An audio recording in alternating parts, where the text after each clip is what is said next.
Nah, Bu Titing, kita lanjutkan kan pembahasan kita hari ini. Kalau tadi kan sempat disinggung juga tuh Bu Titing bahwa bisa juga loh masing-masing sama-sama WNI tapi melakukan pernikahan di negara lain. Apakah itu sah, Bu? Ya, oke. Kembali,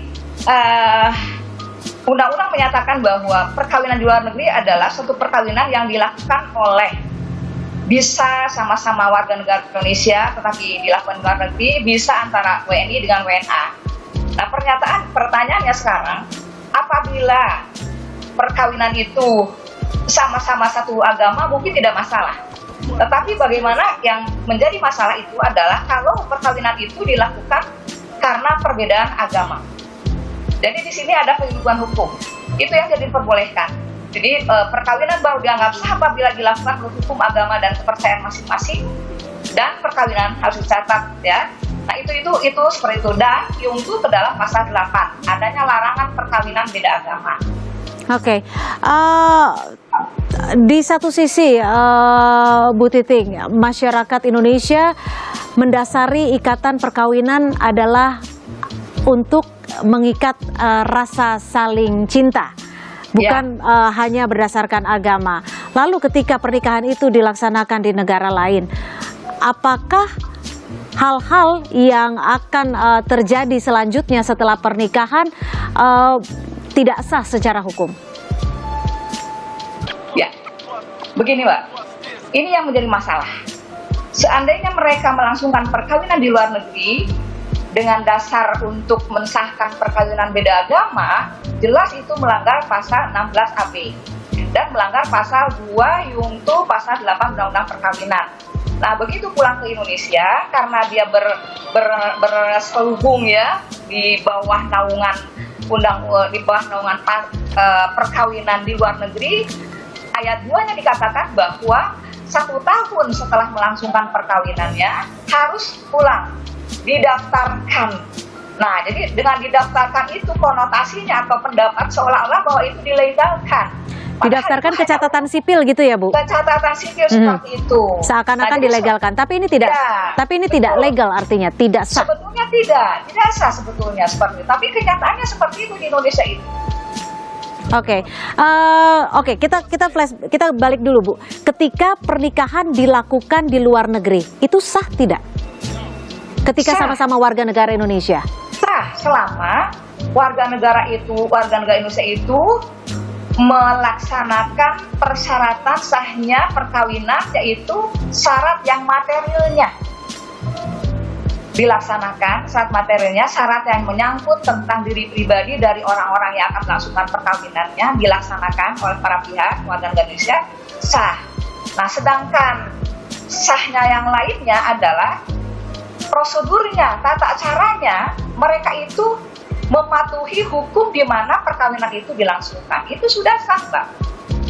Tapi kalau yang seperti tadi saya katakan, bahwa mereka melangsungkan perkawinannya karena berdasarkan adanya perkawinan beda agama, yaitu jelas-jelas melanggar ketentuan pasal 16 AB, Yungto pasal 2 dan pasal 8 Undang-Undang Perkawinan.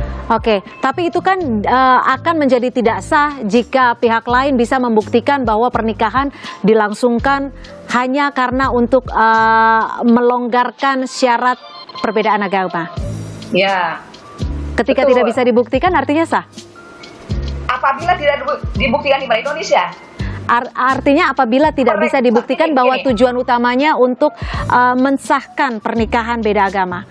Ya, mereka pulang ke Indonesia memperlihatkan bukti otentiknya dalam hal bahwa dia ada surat pernyataan bahwa dia sudah melangsungkan suatu perkawinan.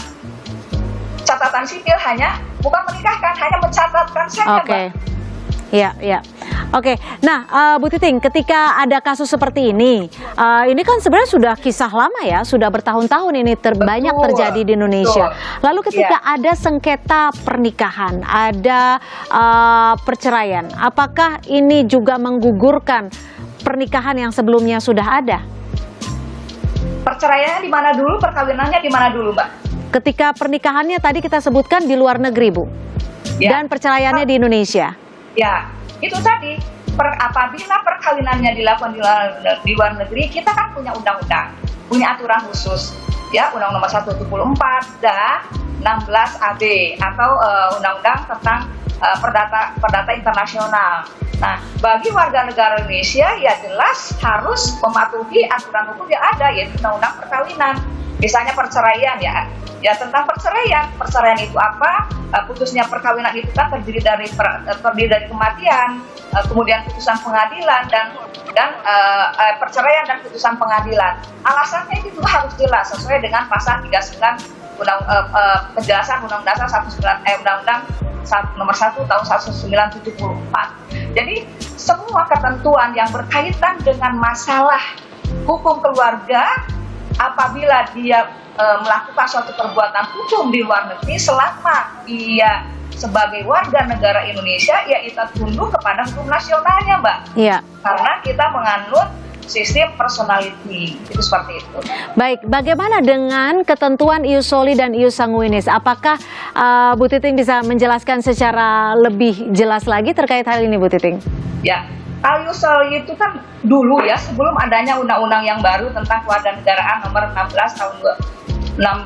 tahun 2006 ya, tanggal 12 tahun 2006. Ius soli itu adalah berazaskan tentang keturunan. Jadi kalau misalnya seorang anak lahir pada saat itu, maka anak itu sudah dengan sendirinya atau otomatis menjadi warga negara ayahnya. Nah, sedangkan kalau ius soli adalah mengikuti di mana tempat kelahirannya, gitu Mbak bedanya.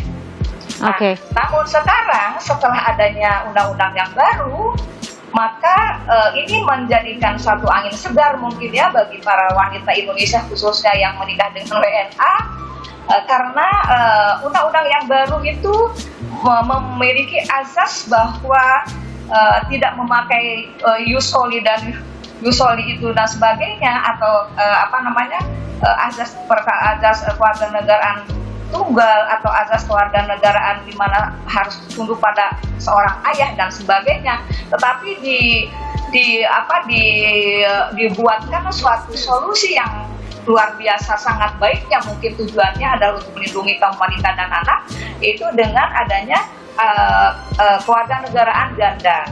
Nah, kewarganegaraan ganda ini apabila lahir seorang anak dari seorang WNI, misalnya ibunya WNA bapaknya, atau dibalik WNA ibunya WNI bapaknya, maka diberikan oleh negara itu adalah kewarganegaraan ganda selama batas waktu adalah 18 tahun ditambah 3 tahun setelah 18 tahun itu, untuk menentukan nanti apakah si anak ini mau ikut warga negara ibunya atau mau ikut warga negara bapaknya. Oke, artinya sampai 18 tahun anak ini memiliki kewarganegaraan ganda. Dan ditambah 3 tahun lagi untuk menetapkan pilihannya ya, mau warga negara Indonesia atau kewarganegaraan asing.